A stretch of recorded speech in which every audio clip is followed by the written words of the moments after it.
കൊച്ചി വാർത്താ ചാനലിലേക്ക് സ്വാഗതം. ലോക്സഭാ തിരഞ്ഞെടുപ്പിന്റെ രണ്ടാം ഘട്ടം നാളെ നടക്കുവാൻ പോകുകയാണ്.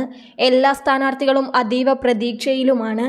എല്ലാ മുന്നണികളും തങ്ങളുടെ സ്ഥാനാർത്ഥികൾക്ക് വോട്ട് നൽകണമെന്ന് അഭ്യർത്ഥിക്കുകയാണ്. എന്നാൽ അതിന് വിപരീതമായി സ്വന്തം സ്ഥാനാർത്ഥിക്ക് വോട്ട് ചെയ്യരുതെന്ന അഭ്യർത്ഥനയുമായി കോൺഗ്രസ് വോട്ടർമാരെ സമീപിക്കുന്ന അപൂർവ കാഴ്ചയ്ക്കാണ് രാജസ്ഥാനിലെ ബൻസ്വാര ദുംഗാർപൂർ ലോക്സഭാ മണ്ഡലം വേദിയാകുന്നത്.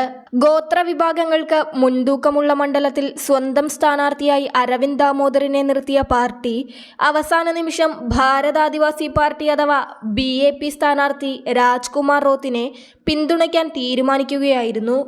പത്രിക പിൻവലിക്കാനുള്ള അവസാന ദിവസത്തിന് തലേന്നായിരുന്നു തീരുമാനം. ഇതനുസരിച്ച് അരവിന്ദ് ദാമോദർ പത്രിക പിൻവലിക്കേണ്ടതായിരുന്നു.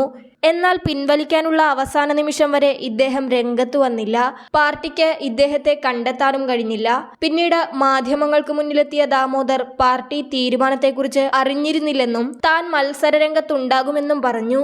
BJPയും കോൺഗ്രസ് BAP സഖ്യവും തമ്മിൽ നേരിട്ട് മത്സരം നടക്കേണ്ട സ്ഥാനത്ത് ഇദ്ദേഹം പിന്മാറാത്തതിനാൽ ത്രികോണ മത്സരത്തിനാണ് അരങ്ങൊരുങ്ങുന്നത്. കോൺഗ്രസ് വോട്ട് ഭിന്നിച്ചാൽ BJP സ്ഥാനാർത്ഥി മഹേന്ദ്രജിത് സിംഗ് മാളവ്യക്കാണ് ഗുണം ചെയ്യുക. സ്വന്തം സ്ഥാനാർത്ഥിക്ക് പകരം രാജ്കുമാർ റോത്തിന് വോട്ട് ചെയ്യാനാണ് കോൺഗ്രസ് വോട്ടർമാരോട് ആവശ്യപ്പെടുന്നത്. അതേസമയം BAPയുമായുള്ള സഖ്യം ഇഷ്ടപ്പെടാത്ത പാർട്ടിയിലെ ഒരു വിഭാഗം നേതാക്കളുടെ പിന്തുണ തനിക്കുണ്ടെന്ന് ദാമോദർ പറഞ്ഞു.